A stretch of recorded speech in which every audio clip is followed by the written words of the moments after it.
Dear attendees, I have no idea how to start a conversation with a crowd, but hi, my name's Philip. I do security research for Cybereason, and I am in the process of losing my voice, so this is not my natural voice, and you get treated to the most sensual version of my talk because of this.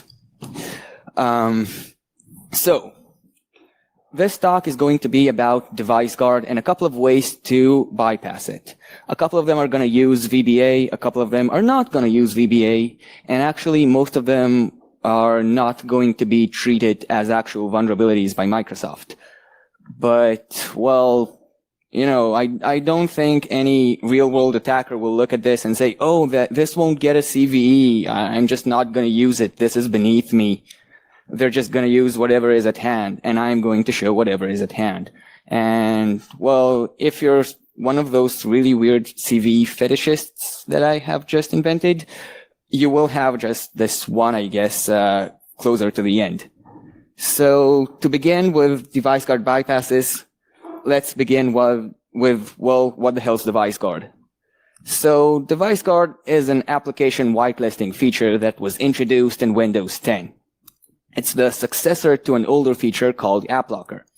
Now, whitelisting and device guard in particular try to stop an attacker from running arbitrary code on a machine after they have already gained some kind of access. And this is done by restricting any kind of code that could execute on the machine to only the code that complies with a very specific policy set by the administrator. The policy could be a list of certificates that could sign the code. It could be a bunch of hashes, names, etc. And if you don't comply, you're not trusted and you won't run. Now, this gives us a very wide attack surface because you can basically use everything that's natively available on a Windows machine. You don't need something to be available remotely or to be run with some kind of high privilege. If it's on the machine, you could try to use it to bypass device guard. So to understand what counts as a bypass, we should first understand or at least formalize arbitrary code, which in our case will be the ability to freely interact with the machine, with the OS.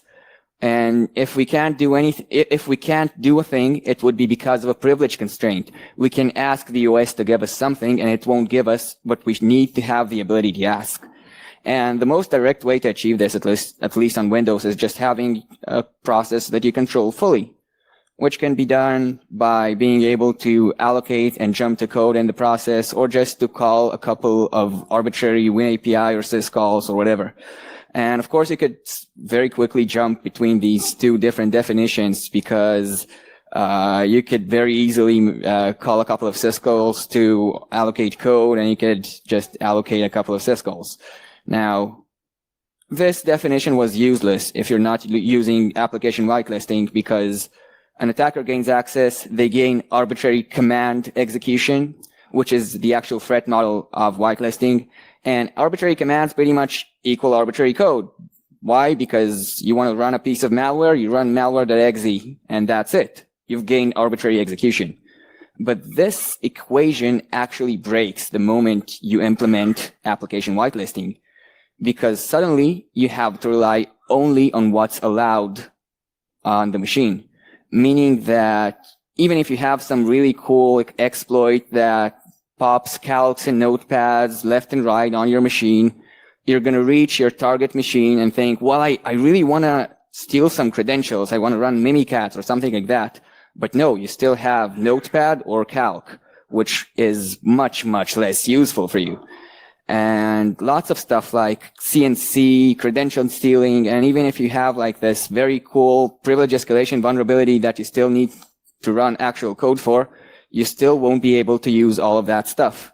So this equation of arbitrary commands equal arbitrary code simply breaks.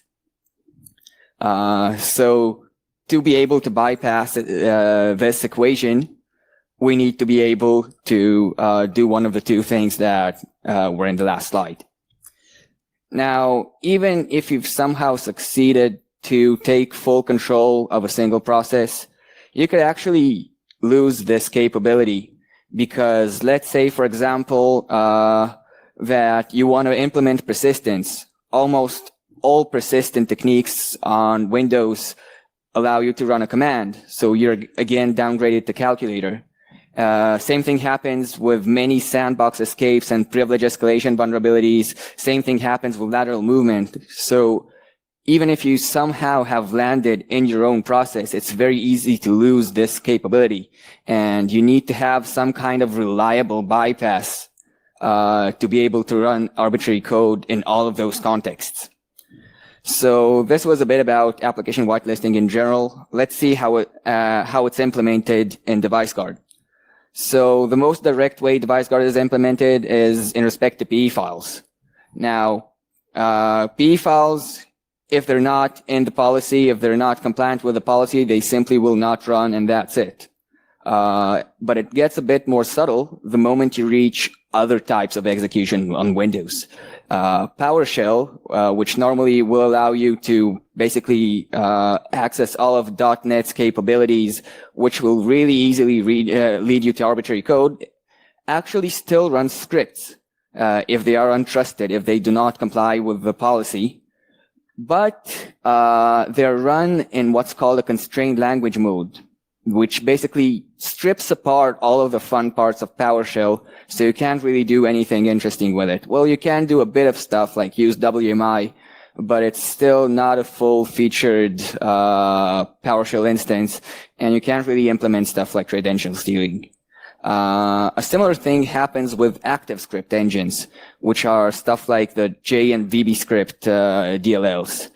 Now, these access the operating system pretty much solely through COM objects. And you could use some techniques like .NET to JScript to leverage this access to arbitrary COM objects to arbitrary execution. So what ActiveScript does with DeviceGuard is, if you're running a trusted script, it runs as normal. If you're running an untrusted script, you're actually able to only create COM objects from a very restricted hard-coded list. And the list contains stuff like scripting.dictionary. So this is not very useful. You could, of course, use a hash table, but this really is not what you want as an attacker. So let's take a look what happens pretty much visually when you try to run unsigned.exe. You don't get execution, you just get this pretty blue pop-up with the ability to copy the error to the clipboard, which isn't really useful for an attacker. Now, unlike its predecessor, DeviceGuard is actually trying to be user agnostic, meaning that it doesn't matter if you're an administrator or a regular user. If DeviceGuard is on, it will prohibit you to run untrusted stuff, even as an admin. But an administrator could actually just disable DeviceGuard. So, well, then why just use it as an admin? Because this actually requires you to restart the machine. And it actually throws a very descriptive event log. And this means that you have a very, very strong signal that says, something weird happened with DeviceGuard on a specific machine. So if you are implementing whitelisting and specifically DeviceGuard on your network, you shouldn't stop monitoring. You will have less alerts, and this type of alert should really raise your alarms and, fire up your sirens or whatever. So if an attacker has a way to bypass DeviceGuard that even requires administrative privileges, it's still very beneficial because you are able to do this stealthily. You don't need to choose between, do I want to be unable to run arbitrary code or do I want to be caught after a couple of hours? You could actually persist on the network that you're trying to attack.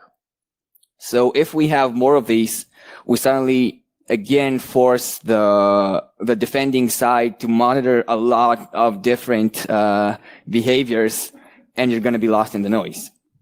So let's move on to a couple of actual bypasses. And the first couple are going to be based on VBA, or Visual Basic for Applications. This is the magic sauce, or like the disgusting magic sauce that is behind Office macros. Now, Office macros pretty much easily allow you to reach arbitrary execution because they allow you to use arbitrary win API, meaning that you just supply DLL, supply a function, and you can just use it in the context of a macro. And it also allows you to use COM objects. So again, you could use, you could build a shellcode runner, you could use .NET to JScript. Anyway, it's pretty easy to reach arbitrary execution through VBA. And VBA is not instrumented by device guard, meaning that the moment you run VBA, nothing stops you from importing any kind of functionality that you want. But the naive way to use VBA is not really cool, because you need to do this in a phishing scenario. So if you're already on a machine and you're in a post-exploitation scenario, making the user click something is really not effective, because you've probably already passed that part and you don't really want to, I don't know, bring up a pop-up or anything. So could we actually use macros in a post-exploitation scenario without interacting with the GUI, without any user interaction? And yes, there are a couple of ways to do so. One of the ways is a lateral movement approach. While you can't do some stuff on the local machine, you actually can reach the Office applications DCOM object remotely.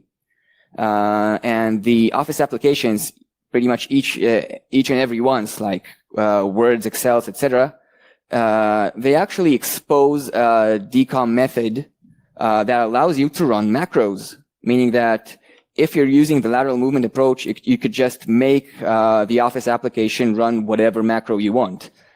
And this is actually even available filelessly, and it will not do anything, and it will not ask the user to do anything. So basically, the thing that everything you need to do is just to create a remote instance of the Office application that you want to abuse. In this case, it's Excel. So I just create the Excel.application object. You then do a bit of WMI registry magic and change a key that will allow you to programmatically inject a macro into an empty document. You create an empty document, you don't save it. You inject the macro from your string into the new Office document, and then you can just run the macro. So we can do this completely filelessly. We never save the file. And if the machine has device guard on the other end, it does nothing to stop us from executing whatever we want in the context of the macro. But the biggest issue with this is that, well, it requires admin. And while I did say that admin is still cool, we should be able to do stuff locally and privileged, because this is much more useful. So to do so, we need to ask ourselves, well, when does Office actually forsake this protected mode thing and just stops asking for user input to run macros? And there are a couple ways. One way is if you've ever clicked on accept content on a macro and then reopened the document, you might have noticed that you don't really get the prompt again, and this is because the document is considered trusted, which is documented in the registry. But the way these trusted documents are saved, pretty much it confused me for a bit, because there was this bit of encoded data that you needed to craft to strongly identify the document. And I've recently discovered, like yesterday, that the annoying part, it just gets ignored. So I was just too lazy to reverse engineer and discover that it's absolutely meaningless. So I've actually used another approach, which is trusted locations. Each Office application actually maintains a list of trusted locations from which all documents will be opened without protected mode, because, well, you know, you can trust it. Trusted's in the name. But the supposed defense against just running from a trusted directory is that all the default trusted directories are writable by admins. So if we, for example, have this ACC Wiz directory, you can see that it's not writable by the regular user group. So here you can see how these are maintained in the registry. And you just see that you have like Office 16, MS Access, security, trusted locations, and the very descriptive location too. And you see that you have like a small description and the path of your trusted directory.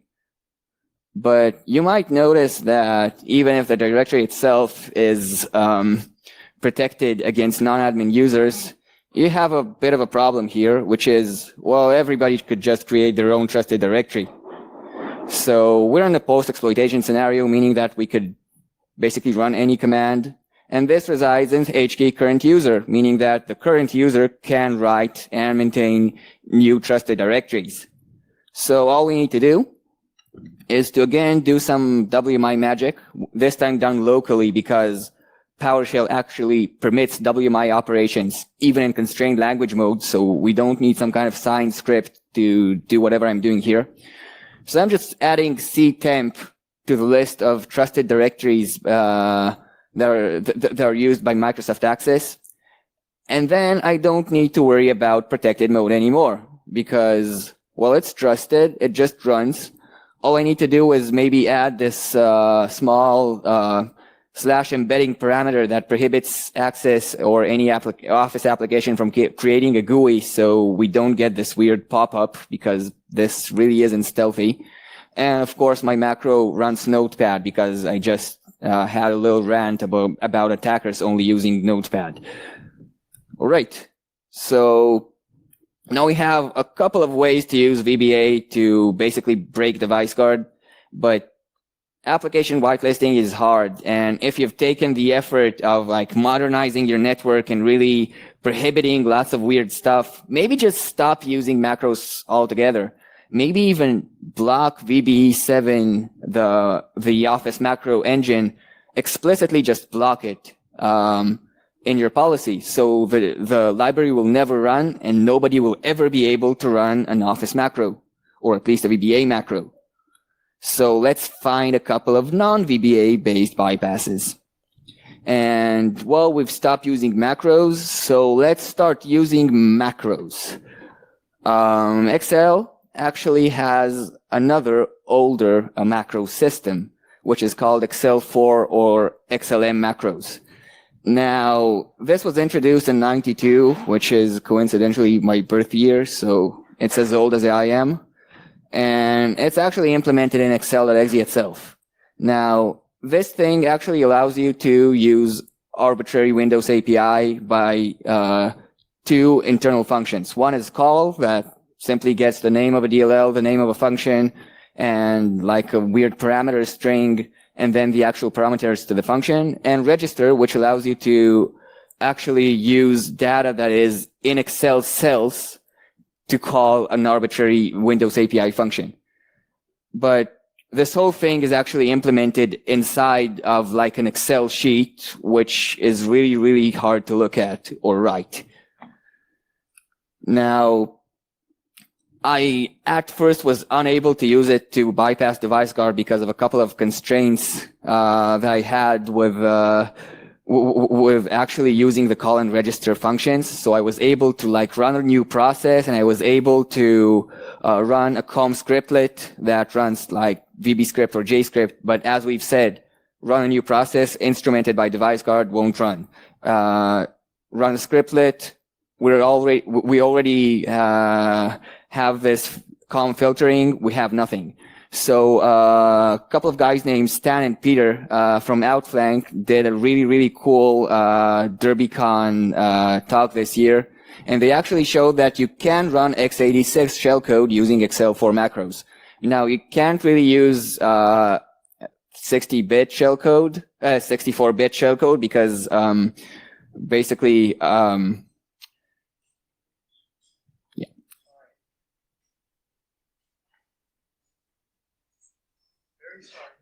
I'll just continue.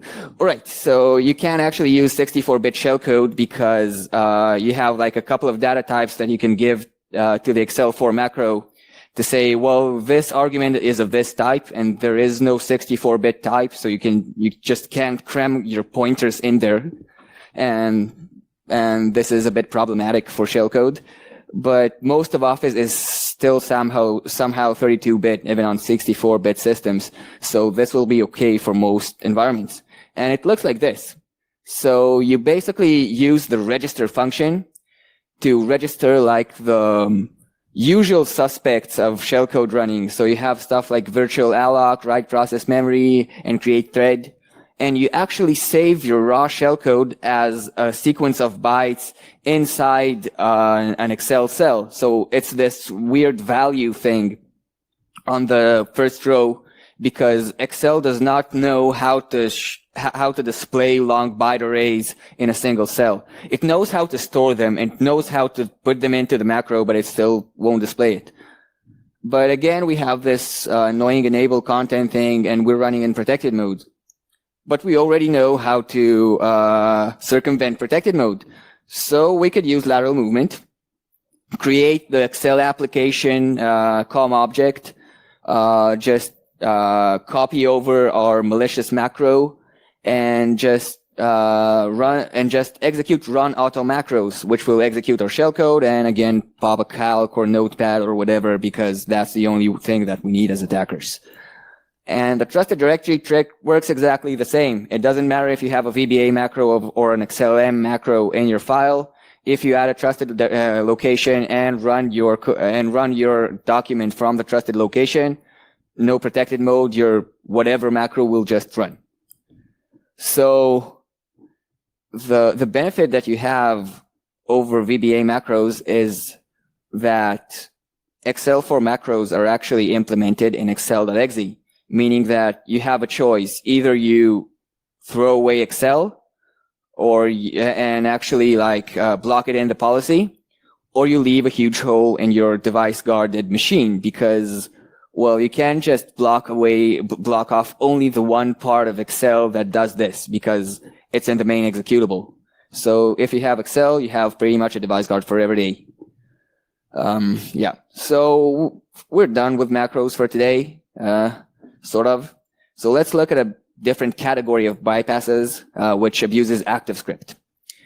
Now, ActiveScript is a sort of generic specification for Windows scripting engines, and it's what's behind stuff like JScript and VBScript. And the specification allows you to basically build your own scripting engines, which will then be able to be used just like VBScript or JScript. Or build new hosts that will be able to be scripted by these things. And if you're compliant with the specification, every single thing that, every single other piece of software that's compliant with ActiveScript is supposed to be able to use it. And it has already been the target of a couple of different bypasses, mostly called squibbly something, that you might have seen. Not necessarily used as device guard bypasses, but as interesting execution techniques. Now, the way ActiveScript is actually implemented is by two main types of components. One is the ActiveScripting engine, which is simply an implementation of a program of some scripting language that exposes the specific ActiveScript interfaces that are needed by the other component, which is the scripting host. Now, the scripting host is actually the thing that, for example, teaches VBScript what HTML is when it's run in the context of Internet Explorer, because you run it in Internet Explorer, which is already a mistake, but suddenly you can modify DOM stuff, and when you run VBScript under CScript, this whole thing is gone. So what the scripting host does, or one of the things the scripting host does, is provide some objects and methods to the scripting engine itself, so it could actually script a different application or its host application. Now, there are a couple of different scripting hosts and engines that are natively available on Windows. So in terms of hosts, you have stuff like W or CScript.exe. You have strobj.dll, which is actually the engine behind COM scriptlets. You have MSXML 3 and 6 that are the engines behind XSL stuff. And you have mshtml.dll, which is basically the Internet Explorer HTML engine. And in terms of scripts, you have JScript, which is JavaScript. You have VBScript, and you have JScript9.dll, which is another JavaScript engine, because why not? Now, the way Device Guard works in ActiveScript is, as I've said before, it blocks you from creating arbitrary COM objects. It only lets you to create something that's compliant with a very specific hard-coded list of pretty useless, at least to attackers, stuff. And the way COM objects get filtered is it pretty much goes like this. So let's say I want to create the notorious wscript.shell object using JavaScript. So I do new ActiveX object. Under the hood, our scripting engine tries to translate this prog ID, this friendly name, into a GUID-like class ID, which is then sent over to our scripting host. And the scripting host calls a method called isClassAllowed, which under the hood checks against a library called wldp.dll, which is the user mode device guard implementation, which actually contains the hard-coded list that I spoke about before. And if our class ID, if our GUID is a part of the list, we get like the is allowed flag up, and we can create it whatever we want. And if this is not a part of the whitelist, and we're not running in the context of a trusted script, meaning like a signed script, then class creation will simply fail, and you won't be able to do whatever you wanted. Now, what happens when you just don't have this isClassAllowed function? Well, the scripting engine will just say, let's create the thing anyway. So the simplest way to bypass this whole thing is to find a scripting host that does not have this isClassAllowed function implemented, meaning it's not enlightened by device guard. So one such thing is the ActiveScript event consumer, which is a WMI class that you might know from like the classic WMI persistence method. Now, it's actually implemented in its own exe in the strconst.dll, and it implements its own scripting host that is not dependent on any of the others that I've shown in the previous slides. And it's not instrumented by device guard, meaning that the moment you run a script in its context, no matter what engine it runs under, it will simply not check if a COM object is whitelisted or not, and it doesn't really matter if your code is signed or not. So the only shortcoming is that it's only available as admin, but the way to implement this is actually exactly the same as the implementation of WMI persistence. So you have our consumer, which is represented by a class, and you just give it the text of the script that you want to run, and then you create some kind of trigger event called WMI event filter, which in this instance just says, well, let's run let's like trigger every time that Notepad runs. And then you bind those two things, and then every time the event triggers, you have the consumer triggering. So every time I run Notepad, I also run CMD because I'm using this wscript.shell create run cmd.exe script. And wscript.shell is supposed to be not allowed by device guard. So this is one way to do this. Another way is to use XSL or XSLT transformations, which are basically a file format that describes how to transform an XML from one format to another. And of course, it somehow supports embedded scripting and also supports ActiveX. And this scripting host is simply, again, not instrumented by device guard, meaning that if you're able to run an XSLT transform somehow, you've bypassed device guard. You could create any COM object that you want, and do .NET to JScript or whatever, and reach arbitrary execution. So one way to use it is, again, returning to Office, the application transform XML method of Microsoft Access. You basically supply an XML, you supply the transform. You could even do it like via URL, and it applies your your XSL transform to your XML file. And if you have an embedded script, your embedded script will run.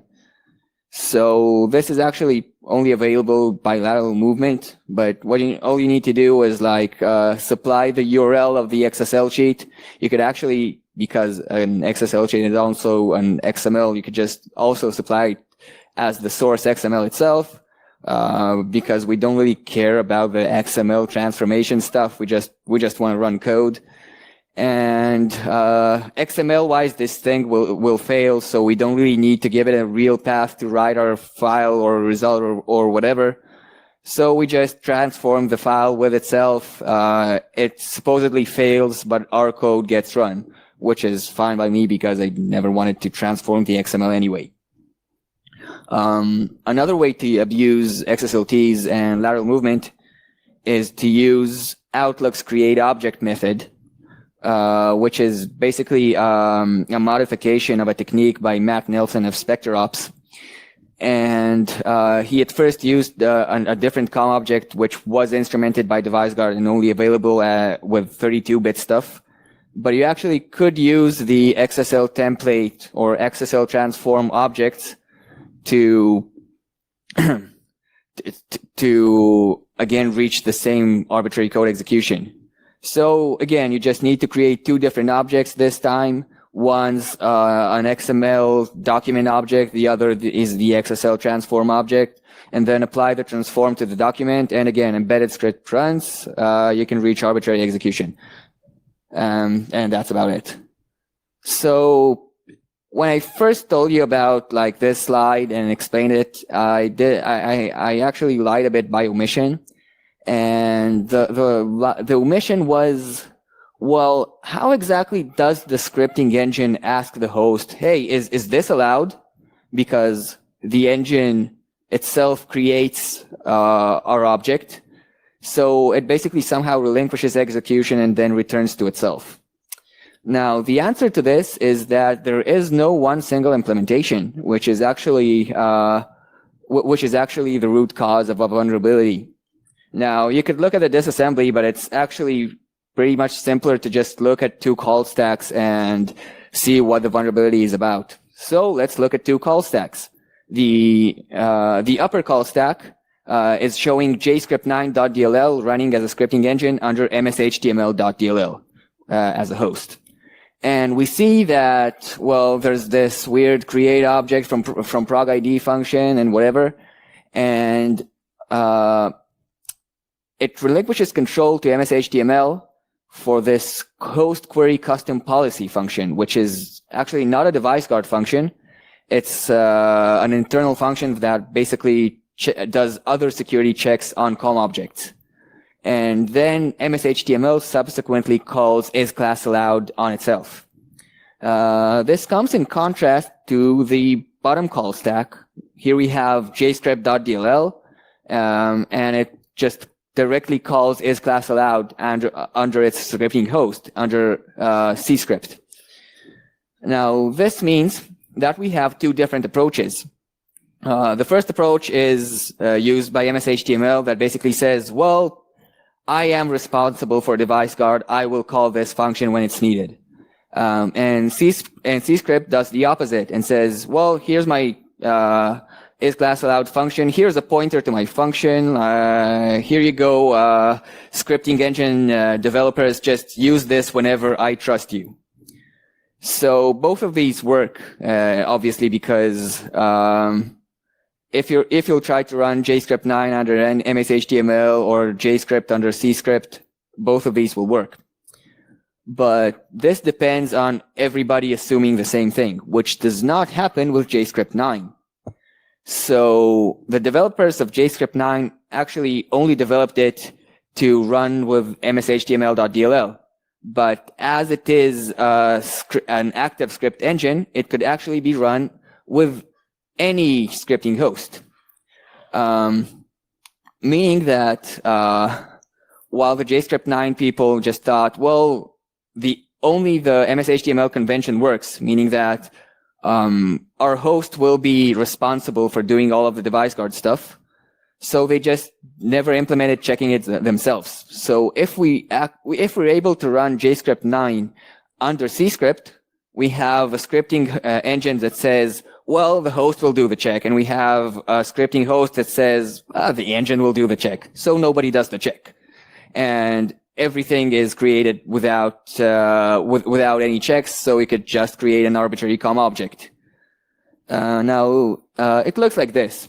So I first tried to run test.javascript that simply runs a calculator, and we see that we have this error, automation server can't create object, which is the way that device guard says, no, you cannot use this object. And you could actually force CScript to run with JScript 9. You could supply the /e parameter that actually takes the prog ID, the friendly name, or the GUID of an object that it's going to use as a scripting engine. So this GUID is actually JScript 9's class ID. So using this, I'm simply forcing it to run under JScript 9, and as you can see, our calculator pops. So hooray for that. And we can actually use the exact same vulnerability for scrops.dll with COM scriptlets, because it implements the checks the same exact way that CScript does. Meaning that if you're able to make JScript 9 run under scrops.dll, you can again just ignore all of the device guard checks and create whatever COM objects you want. Now it looks a bit like this. You have this XML file, you have a scripting language that I've now called also JScript because JScript 9 doesn't really have a native friendly name, so you just need to create it yourself. And then what you do is actually register this friendly name in your current user registry Hive. So now we have also JScript, and then you can run the same scriptlet that I showed you before, and again, no checks are made, calculator is running, hooray for us. Now, there's actually a systemic problem with device guard, which pretty much allows you to ignore most patches that were made to any device guard vulnerability.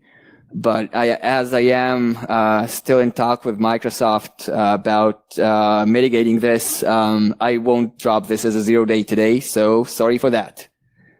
So this was actually pretty much all of my bypasses, but you could still use these things even if you're not in a device guarded environment. So let's see a couple of other uses of these execution techniques. So first of all, we've actually had a couple of ways to nicely use Office for post-exploitation. So if you're getting like tired of PowerShell or CScript, why not just run your whole payload in the context of a macro with, I don't know, Excel running in the background? You even have a way to do this filelessly. And I don't really know any blue teamer that has like seen a lone instance of Excel not loading any file, not doing, well, not injecting or anything like that. It said, oh, this looks really suspicious. So it's a pretty nice addition to your payload container collection. Another nice thing is while the JScript 9 vulnerability has already been patched, if you use the exploit today, it's actually an AMSI bypass, which is very simple to explain. You don't have AMSI for JScript 9. So if you're afraid of various security products using AMSI to spy on whatever you're doing with your scripts, just use JScript 9. And this has also inspired me to find another AMSI bypass, which is very similar. And it's using chakra.dll because you can never have enough JavaScript implementations on a single machine. Now, it again does not implement AMSI, but it can also, it simply threw away the scripting language's ability to create ActiveX objects, meaning that, well, if there are no objects to spy on, you don't really need to spy on objects. But if you're able to run it under WScript or CScript, you could actually use WScript.createObject which is an internal function that's provided by the scripting host itself to still create your own arbitrary COM objects, which will then not be looked at by AMSI because there is no AMSI. A couple of other cool things that you could do is like combine the AMSI bypasses and use Excel for macros, which you could reach through COM to simply like drive an instance of Excel filelessly to do all of the thirsty stuff that you don't want to do in the context of your in the context of your main payload. So let's do a quick conclusion. First of all, if you're afraid of these execution techniques, doesn't matter if it's in the context of device guard or not, well, they're actually pretty easy to discover and to detect because almost all of them are like command line stuff. And if you have like basic monitoring on your network that shows you processes, command lines, a bit of registry, etc., you don't need much else except for knowing these techniques to catch them. And also, I think that device guard could improve in a couple of ways. So first, I believe Microsoft should really lock down Office because it's pretty ubiquitous and you're going to have Office on your device guarded machines. And I've shown that, well, it really weakens this feature. And also, I'm not exactly sure that I've used like the only vulnerability in the inconsistent implementation stuff.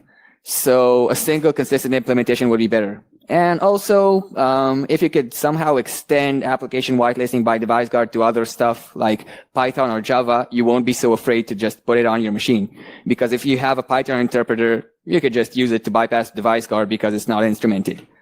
So if you're interested in device guard, or you just enjoy my talk, you should probably follow these guys on Twitter, and they consistently put up new stuff that's very interesting about this. And I can't really reference much prior work simply because of time constraints, but there's a lot of different research and and bypass projects that you should probably check out. So that's it for my talk. Do I have time for questions? Yeah. Awesome. Does anybody have them?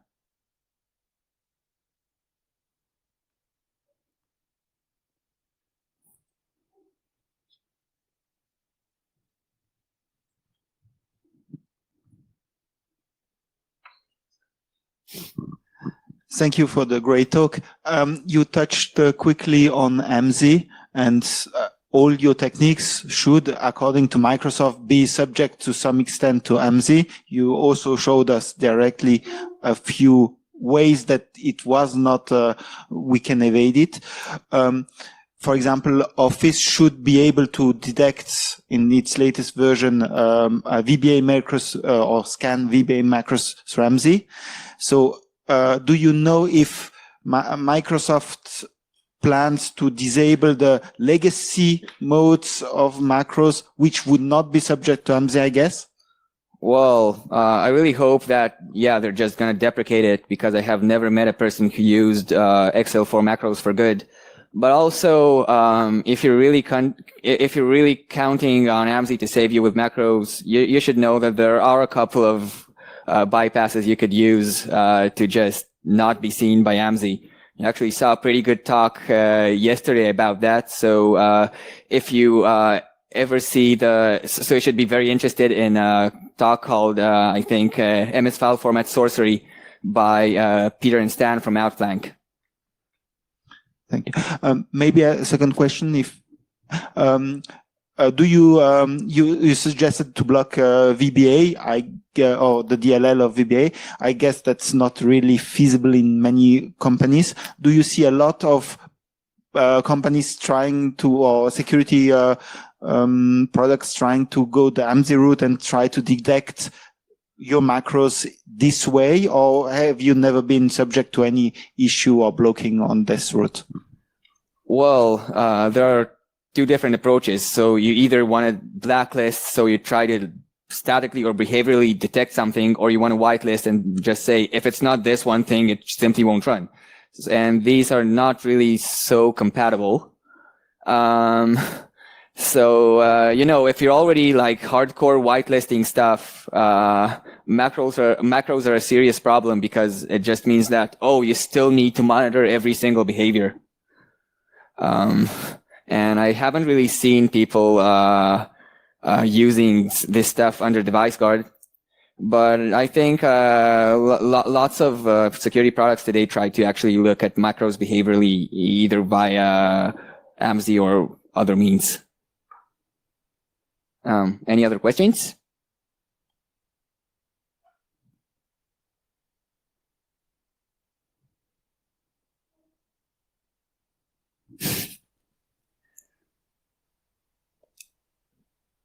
Well, all right then. Thank you.